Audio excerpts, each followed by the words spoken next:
कार्यान्वयन कुन स्तरमा छ, सेवा प्रवाह कस्तो छ भन्ने कुरा चाहिँ म जान्दछु। त्यो कुरा मलाई थाहा छ। मैले आशा गर्छु कि हाम्रो प्रतिबद्धता पारदर्शिता सहितको एउटा सहजीकरणमा हामी अब्बल साबित हौं। त्यसको लागि हामीले प्रविधिहरूको पनि उच्चतम प्रयोग गरौं। वास्तवमा प्रविधिहरूको प्रयोग हुँदै जाँदाखेरि भोलि हामीलाई जनशक्ति, दक्ष जनशक्ति, क्वालिटीयुक्त जनशक्तिको बढी आवश्यकता पर्ने, संख्यात्मक होइन गुणात्मक जनशक्तिको आवश्यकता पर्ने र भन्सार स्वचालित प्रणालीमा विकसित होला कुनै समयमा, क्रमशः त्यतातिर उन्मुख भइरहेको छ। आज जे छ भोलि यही रहँदैन। स्वचालित प्रणालीमा जाने एउटा परिस्थिति बन्छ। अहिले उठेका इस्युहरू छन् नि, भन्सारको बिन्दु मात्रै भएन, बजारको बिन्दु पनि त्यत्तिकै महत्त्वपूर्ण रहेछ। यहाँले उठाएको मूल्य सूचीको कुरा जो गर्नुभएको छ, बजारको बिन्दुमा पनि सुधार आउँदाखेरि भन्सारको बिन्दुमा पनि त्यसले सुधार अवश्य ल्याउँछ। यी जोडिएका विषयहरू छन्। त्यसो भएर हामीले भन्सार बिन्दुमा हाम्रा व्यवहारलाई पारदर्शी बनाएर व्यापार सहजीकरणलाई एउटा उत्कृष्ट रूपमा अगाडि बढाउन हाम्रो आजको दायित्व हो। त्यसमा मेरो पूर्ण प्रतिबद्धता छ। म सिङ्गो अर्थ मन्त्रालयको तर्फबाट, सचिवज्यूहरूको तर्फबाट, तपाईँ सम्पूर्ण विभिन्न क्षेत्रमा काम गर्ने साथीहरूको तर्फबाट मेरो यो प्रतिबद्धता हो र निरन्तर सुधार र गुणात्मक सुधारमा लैजाने पनि मेरो प्रतिबद्धता हो। अहिले हामीले एउटा डिजिटल कारोबारलाई, भुक्तानी प्रणालीलाई सुरु गरेका छौँ र छिट्टै हामी स्क्यानरहरूको पनि सुरुवात गर्नेछौँ। त्यो कुरा कुन माल वस्तु आयो त्यसमा पोइन्टको कुरा छ कि सुरुवाल छ भनेर छुट्याउने कुरा मात्रै होइन। राष्ट्रिय सुरक्षामा का लागि त्यो महत्त्वपूर्ण साधन हुनेछ। सबै वस्तु उपयोगी हुँदैन। त्यसकारण राष्ट्रिय सुरक्षाका दृष्टिकोणले पनि नेपाल हाम्रो आफ्नै लागि र अरू मित्र राष्ट्रहरूको लागि पनि असुरक्षित नबनोस् भन्ने उद्देश्यमा पनि यसले हामी ध्यान दिइरहेका छौँ। त्यसकारणले यो कुराहरूलाई हामी लागू गर्नेछौँ।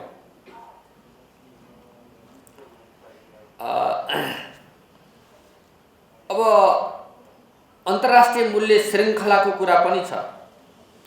अन्तर्राष्ट्रिय मूल्य श्रृङ्खलाका कारण पनि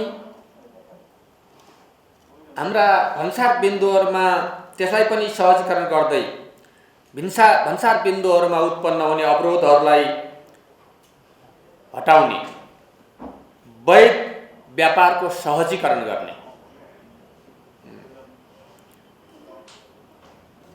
व्यापार पनि एउटा क्वालिटीयुक्त व्यापार। नेशनल लाइफ, उच्चतम प्रतिफल र सुरक्षित भविष्यको लागि। रासो चुहावट र तस्करीको कुरा आज हाम्रो मुख्य चुनौतीको रूपमा रहेको छ। त्यो भन्सार प्रशासन एक्लैले त्यसलाई समाधान गर्न सक्दैन। त्यसको लागि सिङ्गो राज्य संयन्त्र सो अनुकूल यो प्रतिबद्धता त्यही अनुरूपको हुन जरुरी छ। अर्थ मन्त्रालयको प्रतिबद्धता, भन्सारका कर्मचारीको प्रतिबद्धताले मात्रै यो सम्भव छैन। राज्यका सबै संरचनाहरूको प्रतिबद्धता र व्यवहार सो अनुरूप हुनु पर्दछ। अपेक्षा गर्छु हामीले त्यो गराउने कुरामा सफल हुनेछौँ। अर्को कुरा चाहिँ हाम्रो सिमाना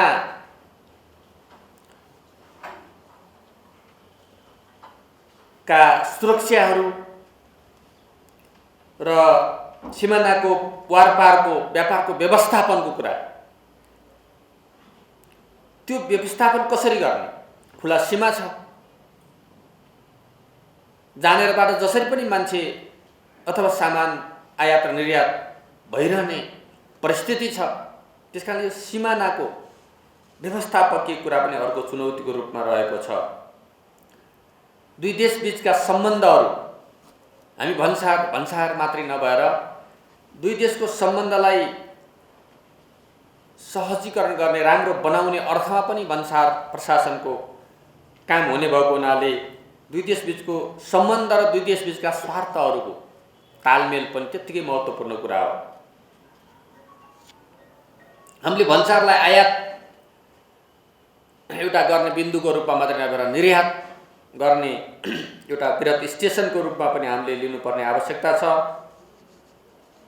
र स्वदेशमा उत्पादित वस्तुहरूलाई स्वदेशको बजार उपलब्ध गराउनका लागि नीतिगत र व्यावहारिक सुधार पनि गर्नुपर्दछ।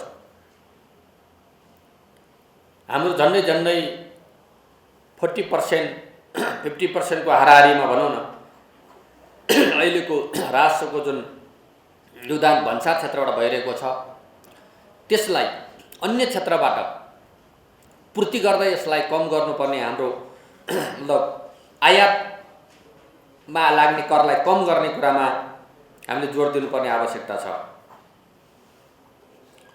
अघि सन्दर्भ आइसकेको छ, केही ऐनहरूको संशोधन, नीतिहरूको नयाँ निर्माण, संरचनागत र प्रक्रियागत सुधार फेरि पनि हामीलाई आवश्यक पर्नेछ। आजको भन्सार दिवसको अवसरसम्म आइपुग्दा हामीले गरेका समीक्षा, यहाँले तयार पार्नुभएका सामग्रीहरू र शुभारम्भ गर्नुभएका नयाँ कार्यहरूले फेरि नयाँ चुनौतीहरू थप्नेछन् र नयाँ सुधारको आवश्यकता निरन्तर परिराख्नेछ। अब हामीले कसरी मूल्य घटाउने र समय घटाउने भन्ने विषयमा प्रविधिले हामीलाई पक्कै पनि मद्दत पुर्याउनेछ। भन्सार प्रशासन र व्यवसायिकहरू एक अर्काका विरोधी होइन, परिपूरक हो, सहयोद्धा हो। भन्सार प्रशासन एउटा इन्जिन जस्तो हो भने त्यसको गति पैदा गर्ने निजी क्षेत्र हो, व्यवसाय हो। त्यसको संयुक्त प्रयासमा मात्रै त्यो चल्ने हो।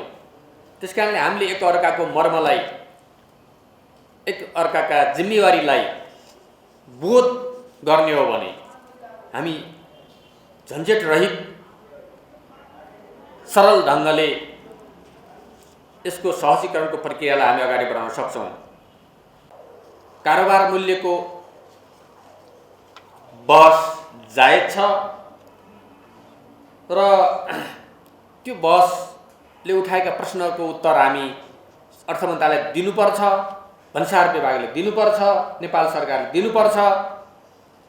हामी नीतिगत, व्यावहारिक र प्रशासनिक ढङ्गले हामी यसको जवाब दिन चाहन्छौँ। हामी त्यसमा तयार छौँ। अब यी तमाम विषयहरूलाई, यहाँहरूले राखेका विषयहरू हाम्रो लागि मार्गनिर्देशनका रूपमा हामी लिन्छौँ। अर्थ मन्त्रालय त्यसरी लिन्छ र त्यसलाई समाधान गर्नुमा नै हाम्रो आफ्नो सफलता ठान्छौँ। यहाँहरू कुनै भ्रममा नरहनका लागि म आग्रह गर्न चाहन्छु। अहिलेको व्यापार घाटालाई अन्त्य गर्नका लागि